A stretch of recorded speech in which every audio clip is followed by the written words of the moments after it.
Welcome to the deep dive. So you sent us some fascinating material. It's from your Inner Alchemist, Energy Mastery for Abundance. Chapter 1, actually, the foundations of Energy Master. Right, good stuff. Yeah, and our plan today is basically to dig into it, pull up the main ideas, and hopefully give you some actionable things to think about, maybe even try out. Absolutely. And what jumps out right away, I think, is this core idea that energy is, well, it's bigger than just physical stamina, you know? Right. It's presented as this, like, fundamental life force. It touches everything, how clear your thinking is, your emotional balance, physical strength, even spiritual growth. They're all linked. Interconnected, okay. Yeah. So mastering it means what? Identifying it, harnessing it, balancing it? Pretty much, that Yeah. seems to be the goal laid out, identifying where it is, how to use it effectively, and keeping those different types in some kind of harmony. Okay, let's get into those types. The chapter calls them the 4 pillars of energy. First one, mental energy. Right. Mental energy. So this is basically the juice for your thoughts, Yeah. right? Decision-making, solving problems. So clarity, focus, critical thinking, that kind of thing. Exactly. And the book argues you can actually cultivate this. It's not just fixed. How so? Like, what are the benefits if you do? Well, the idea is you become better equipped to handle challenges, you know? More adaptable. You can stick with your goals better. More resilient mentally. Yeah, precisely. Yeah. Building that mental stamina. And they mentioned specific techniques. I think I saw meditation, mindfulness. Yep. Meditation, mindfulness, even positive self-talk, things we hear about. But here they're framed specifically as ways to boost this core mental energy. Okay, but how does, say, mindfulness actually boost mental energy? What's the link? Well, think about it like training your attention muscle. When you practice mindfulness, you're constantly bringing your focus back, right? That strengthens your ability to concentrate, filter out noise. It's like tidying up your mental desk so you have more space, more energy for the important tasks. Gotcha. And positive self-talk stops the negative drain. Sort of, yeah. It helps prevent you from spending mental energy on self-criticism or worry, keeping that inner dialogue more supportive. Makes sense. Yeah. Okay, pillar number 2, emotional energy. Right. This one's about how we react, basically, to situations, people, our own inner world. So emotions like joy, love, compassion, but also resilience. Yes, resilience is a big part of it. And the book points out how things like our relationships, how we see ourselves, even past stuff, all shape this emotional energy pool. And resilience here means not suppressing feelings, but More about bouncing back, responding thoughtfully instead of just, flying off the handle. It helps reduce stress, maintain a more positive outlook overall. okay.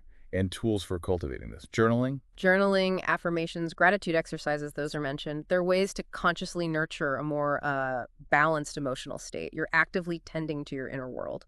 So by processing feelings or focusing on gratitude, you're kind of conserving and even generating emotional energy. That's the idea, yeah. Building up that emotional reserve. All right, moving to the third pillar, physical energy. This feels a bit more concrete, maybe. Yeah, this is probably what most people think of first. Strength, vitality, stamina, general health, the get up and go. But it's not just about hitting the gym, is it? The book mentions other factors. Oh, definitely. It stresses the whole picture. Nutrition, sleep, huge, one exercise. Yeah, but also just general lifestyle habits. They all feed into it. Right. And they highlight things like yoga, regular exercise, hydration, basic stuff, but easy to neglect. So easy. But if your physical energy is low, it really impacts the other pillars, doesn't it? Hard to think clearly or feel emotionally balanced if you're just exhausted. That interconnectedness again. Exactly. It all loops back. Okay, final pillar, spiritual energy. This one might feel a bit more nebulous. It can seem that way. The book defines it as our connection to purpose, to our values, to something bigger than just ourselves. So it provides meaning, alignment, inner peace. That's the framework, yeah. And cultivating it can involve things like meditation again, reflection, spending time in nature. Or for some people, it might be tied into religious beliefs or a specific philosophy. Absolutely. Whatever provides that sense of deeper connection and meaning for the individual. It's very personal. And having that alignment, that sense of purpose, can be a powerful energy source itself. Incredibly powerful. It can guide your choices, give you that deep inner strength, especially when things get tough. Okay, so those are the 4 pillars. Then the chapter talks about living on purpose. How does that tie in? Well, it's about directing all that energy we just talked about, aligning your thoughts, actions, decisions with what you actually value, with your goals. So the feeling of being exhausted.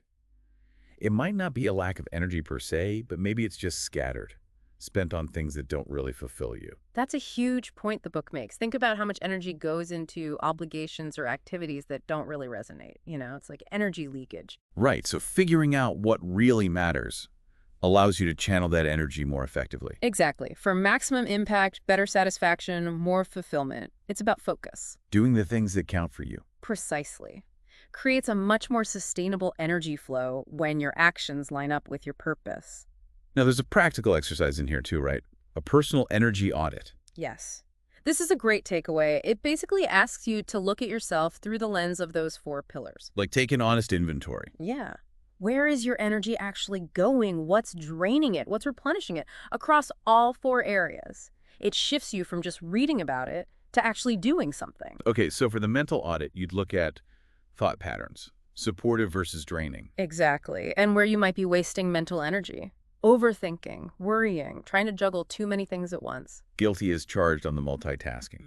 And the emotional audit. Reflecting on recent emotions, are they generally pulling you towards your goals or off in other directions? Do you feel you need more resilience in certain situations? Then the physical one seems pretty direct. Track sleep, exercise, diet. Notice patterns of fatigue or vitality. The idea is to spot patterns and then identify maybe small, realistic adjustments, like aiming for a consistent bedtime or just adding a short walk. Simple, but potentially impactful. And finally, the spiritual audit. Reflecting on that sense of purpose and connection, what activities nourish that side of you? Which ones drain it? When do you feel most aligned?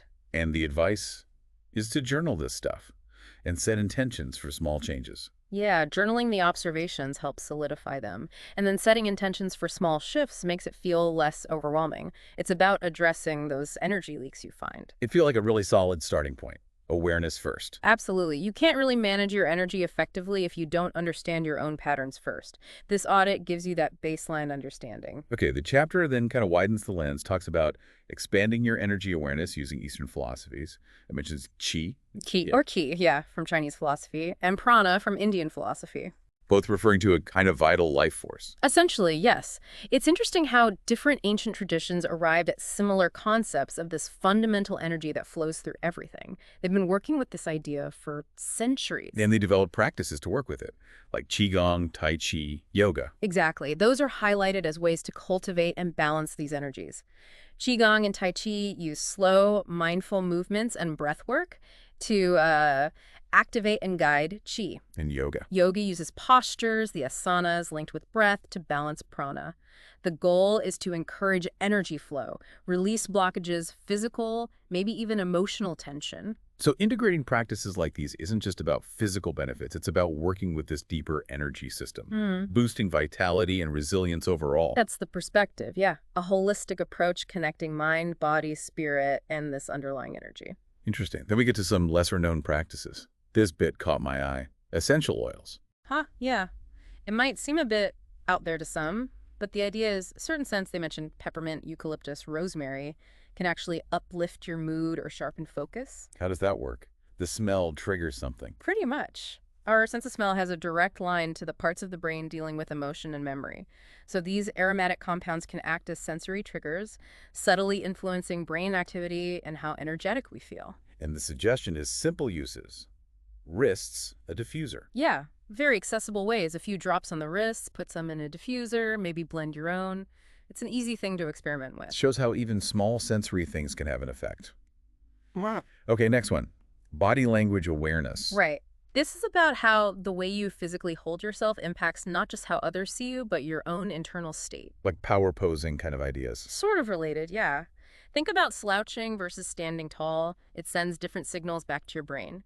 Your posture can create this feedback loop affecting how you feel and think. So simple tweaks, standing taller, making eye contact, can actually shift your energy, boost confidence. That's the claim. By adopting more open, confident posture, you're signaling confidence to yourself, which can lead to feeling more energized and capable, an almost instant physical trigger. Okay, one more.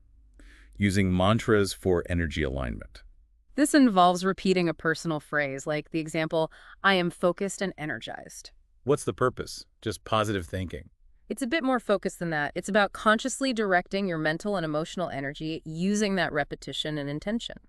You're training your mind to align with that desired energetic state. Like reinforcing a specific pathway in your brain. Kind of, yeah. It helps create a steadier flow of mental energy that's pointed where you want it to go, taking control of the inner chatter. Practical way to steer your thoughts. Okay, so wrapping up this first chapter then. The main point is understanding energy is multifaceted. Mental, emotional, physical, spiritual, all connected. Definitely. Understanding those four dimensions and how they contribute to a balanced life is key. And that personal energy audit is positioned as the starting point for noticing your patterns, seeing where you might need to make adjustments. Exactly. It's presented as step one, identifying the leaks, the imbalances, the strengths too. It sets the stage, really, saying this is just the foundation, and later chapters will go deeper, offer more tools. Right. And the overall message seems to be one of empowerment, that through awareness and consistent practice, you really can learn to harness and direct your energy more effectively. Leading to inner transformation, as the book title suggests. That's the journey laid out. Well, this has been really illuminating. Thanks for digging into this with me. So, for you listening, the big takeaway seems to be recognizing just how broad the concept of energy is, and that you have the power to cultivate it intentionally through different practices and, importantly, self-awareness. hmm And that brings us to a final thought, maybe something for you to mull over. Considering these four pillars we've discussed, mental, emotional, physical, and spiritual, what's maybe one small, doable action you could take, perhaps even today, to start shifting your energy in a way that feels more positive and purposeful for you? No need to have a big answer right now. Just let it sit with you.